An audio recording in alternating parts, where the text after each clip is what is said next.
Dyma'r myfyrdod ar gyfer Sul y Pasg. Tan nefol a sanctaidd, yn ein haddoliad i ti an myfyrdod ar Abert y fab Iesu Grist ar y groes, gwneud ni'n wylaidd ein hysbryd, ac yn agored ein calon i fuddiginiaeth dy gariad. Amen. Felly, jyst cwpl adnodau o Luc 23. Yna dyma un o troseddwyr oedd yn hongian yno yn dechrau i regu. Ond i ti ydy'r Meseia, achub dy hun a ninnau hefyd. Ond dyma troseddwr arall yn ei gyrryddu. Does arna ti ddim ofn Duw a thithau ar fi'n marw hefyd.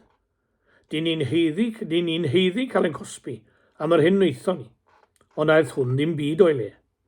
Yna meddai, Iesu, cofia amdana i pan fyddi di'n teyrnasu. Dyma Iesu'n ateb, wir i ti, cei di ddod gyda mi i baradwys heddiw. Wel, dwi'n troi i'r benod ar ôl hwnna Luc 24 am destun adnod 30 ar cymal dangosodd iddynt ei ddwylo. Dangosodd iddynt ei ddwylo. Mae'r bobl hynny sy'n dweud y gallen nhw fynegu'r dyfodol, y fortune tellers, wedi bod yn ddirgelwch i mi eriod. Maen nhw'n honni y gallen nhw ddweud beth sy'n mynd i ddigwydd i chi mewn cardiau, neu syllu belen grisial, neu oddi wrth y dail te yn eich cwpan. Mae'n rhyfeddol fod yn dyfodol i weld ar gerdyn mewn 9 of Hearts neu 6 of Clubs. Mae'r bell ag yma'r dail te sydd ar ôl yn y cwpan, wel beth am bobl y teabags, tebyg nad oes dyfodol iddyn nhw. A beth newch chi o'r bobl sydd yn darllen eich llaw? Llinellau arni sy'n dweud faint fyddwch byw. Un arall a elwyr yn llinell serch, a'r llall yn dweud faint o arian newch chi. Tipyn o ddirgelwch yw'r bobl i hyn i mi, a'r rhai sy'n ei credu nhw hefyd. Ond os nad ydw i'n fodlon credu fod dyfodol person mewn dail te neu law, eto i gyd y mae dwylo person yn gallu dweud llawer wrthym am y person hwnnw. Enghraifft dwylo gweithiwr, creithiau glas y glwr yn siarad â ni. Dwylo gwahanol iawn i ddwylo clerc neu bregethwr. Mae'r dwylo yn siarad, ond ni ddywedant bopeth. Mae'n y stori am hen lwr yn siarad â gweinidog ac meddai, hawdd gweld nad ych chi'n neud dim. Does da ddim craith yn agos at eich dwylo, drychwch ar yr rhai. A tebodd y bregethwr, na, nid yw'n creithiau yn yr un lle, a chan roi ei law ar ei frest, fan yma mae'n rhai.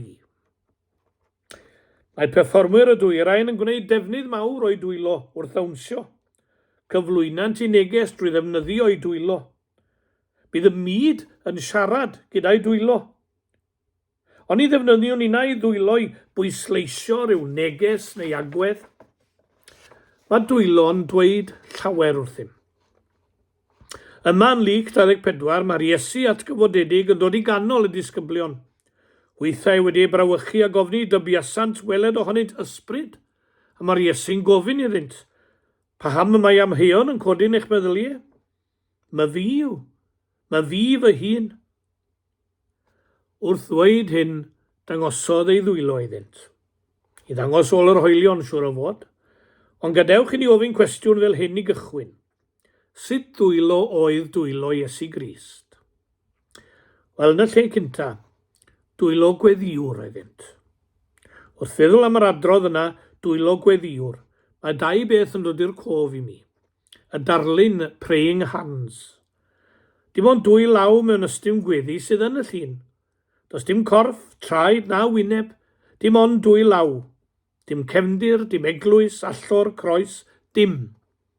Ond pryn fod yna ddarlun arall sydd yn fwy defosiynol na hwnnw. Mae'r ddwy law weddigar yn dweud y cyfan. Ac emyn T. Rowland Hughes daw yw'n cof wedyn, emyn rydyn ni gyd yn gyfarwyddau, emyn sy'n gysylltiedig ar darlun. Roedd y darlun yn ymyl gwely T. Rowland Hughes a dreuliodd amser yn y gwely hwnnw mewn gweiledd. Da dywedwyd amdano y dewraf o'n hawduron. Mae'n un o'm hoff emynau, a dwi am hlant a'n wirion wedi mynd i gysgu fwy nag unwaith yn sŵn yr emyn hudolus yma. Dwy law yn erfyn sydd yn y darlun wrth ymyl fy ngwely i. O bore a nos mae gweddi'n un dlos, mi wn na chlywaf hi. Pan a fi gysgu mae'r ddwy law hynny wrth ymyl fy ngwely I, mewn gweddi ar ddiw, i'm cadw i'n fyw, mi wn na chlywaf hi. A phan nawr bore ar wawr yn ole wrth ymyl fy ngwely I, mae'r weddi o hyd yn fiwsig I gyd, mi wn na chlywaf hi. Rhyw nos fach dawel fe ddwg yr awel o ymyl fy ngwely I, y weddi o'r ser, fel eos o ber, a minnau'n ei chlywed hi. Ie, dwylo gweddiwr, dyna ddwylo Iesu Grist. Dwylo ddangosau fod siarad a'i dad yn fywyd iddo. Yn aml gadawe ar dyrfau ddisgyblion ac ai o'r neilltu weddio, yn ciliau efi'r mynydd I alw ar ei dad, yng nghanol dwfn distawrwydd ymhell o sŵn y dref, yr hoffai ddal cymundeb a'i dad oedd yn y nef. A wyddwch chi, rhaid I ni gyd weddio mwy, a gweddio'n amlach na gawn nawn ni. Faint ohono ni sy'n dweud ein pader bellach. Os na le I gredu y bardd o sais hwnnw, when I was a child I used to say my prayers, now I stand by while my children say theirs. Mae'n bwysig fod yn plant yn y gweld ni yn gweddio. Fel dwi wedi dweud droion, mae gweddio'n hawdd. Dweud beth sydd ar eich meddwl wrth Dduw, siarad â Duw a hynny mewn iaith bob dydd syml. A fi ddim mor bell ar pregethwr hwnnw ddywedodd yn ddiweddar, does na neb yn gweddio heddiw. Dweud go fawr, rhy fawr. Tebyg mae'r hyn o lygau oedd nad oes gweddiwyr cyhoeddus fel y bu. Mae yna weddio, ond rhaid I ni weddio mwy, a gweddio'n amlach na gawn nawn. Dwylo gweddiwr oedd dwylo Iesu Grist, a dyna I chi weddiwr oedd e. Gweddio unwaith o leia nes fod chwys yn rhedeg dros I eiliau. Ydy ni'n gwybod am weddio felly? Cyfeiriais eisoes at eiria Eliasa Roberts, a dyma fel y dechreuau emyn a ddyfynais, dyma'i ddymuniad, o na bawn yn fwy tebyg mewn gweddi i'r Iesu mad. Dwylo gweddiwr oedd I ddwylo ef. Yn yr ail le, dwylo gwasanaethwr oeddynt. Fe'i hunan ddywedodd fod ei ddilynwyr I fod yn halen y ddeiar a goleini'r byd. Hynny yw, yma I wasanaethu ar ydym.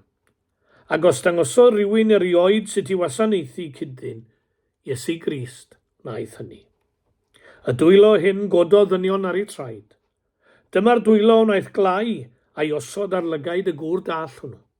Dyma'r dwylo gododd y cloff ar ei draed. Dyma'r dwylo anwylodd blant bach Capernaum. Dyma'r dwylo yrodd y cyfnewidwyr arian a'r twyllwyr allan o'r deml. Dyma'r dwylo oedd bob amser yn barod I helpu a chodi pobl, a'i gosod ar ei trad. Dwylo gwasanaethwr o dwylo Iesu Grist. I ni wedi canu'r neges yma sawl gwaith yn y cwr plant. Dwylo ffeind o dwylo, Iesu ym mhob man, yn iachau y cleifion a bendithio'r gwan. Golchi traed blinedig dal rhai isa'r byd. Dwylo ffeind o dwylo Iesu Grist o hyd. Yna chi gamp yw dod o hyd I bobl ffeind. I bobl a dwylo ffeind ganddynt. Ffeind yw caredig yn hafodiaeth y gogledd. Digon agos i'n ffeind ni. Gwasanaethwr oedd yn harglwydd, ac fe'n geilwn ninnau I fod yn wasanaethwyr. Gyda'ch dwylaw byddwch yn halen y ddeiar yn oleini'r byd. Gwasanaethu dynion, gwasanaethu byd. Cymer di fy nwylawn rhodd, ddyth yw neithir wrth dy fodd. Cymer di fy nwylo arglwydd Iesu nawr, gna hwy'n grif I rannu caredigrwydd mawr. Gad I mi dywylio Iesu ar fy nhaith, nes troi'n ffeind fy nwylo unau yn y gwaith. Ac wrth I ni droi at yr hanes sydd o gwmpas yn testyn, fe gofion yn olaf mae dwylo gwaredwr oedd y dwylo hyn. Dangosodd ei ddwylo iddynt, ôl yr hoelion. Fe roes ei ddwylo pur ar led, mwyn i'r brwnt gael bod yn wyn. Thomas yn dyfe oedd yr un na chredau fod yr Iesu'n fyw. Ond ni chael weld yn ei ddwylo ef ôl yr hoelion, a rhoi fy mis yn ôl yr hoelion. Yna daeth yr Iesu atynt a Thomas gyda hwy. Meddai wrth Thomas, estyn dy fus yma. Dyma ti, Thomas, rhod y fus yn ôl yr hoelion. Naeth Thomas ddim. Fa arglwydd am Duw. Roedd gweld y dwylo pur a fi ar led yn fwy na digon. Dwylo gwaredwr yw dwylo Iesu Grist.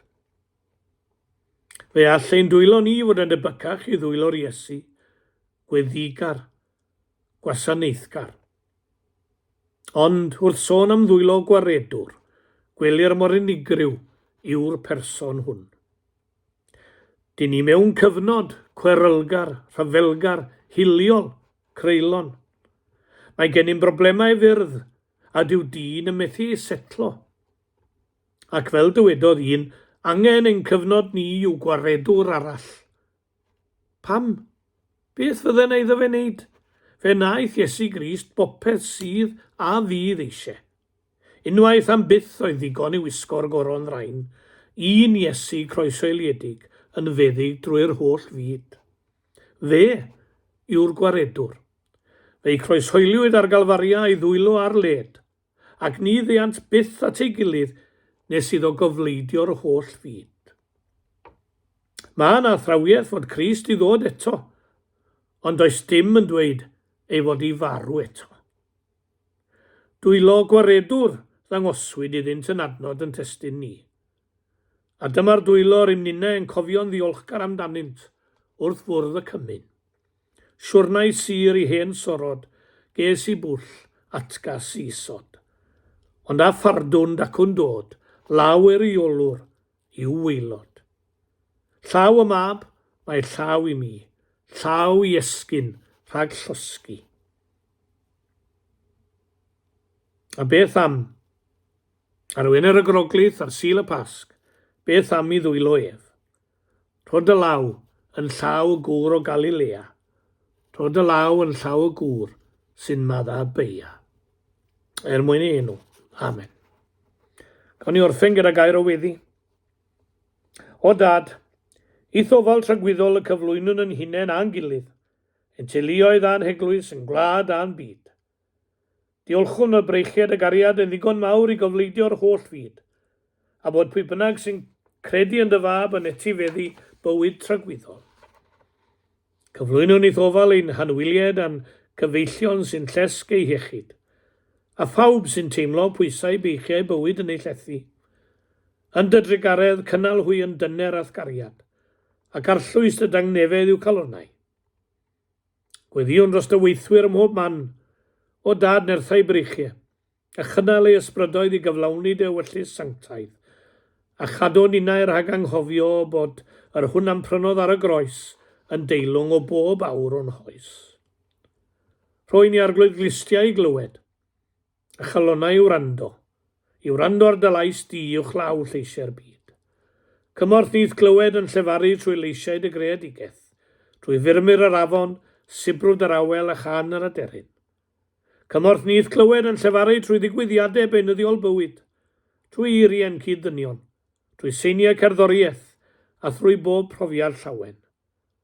Cymorth nydd clywed yn llefaru trwy wirioneddau dy air, yng ngeiriau'r Beibl, ymregethiad yr Efengil ac ymywydau dy saint.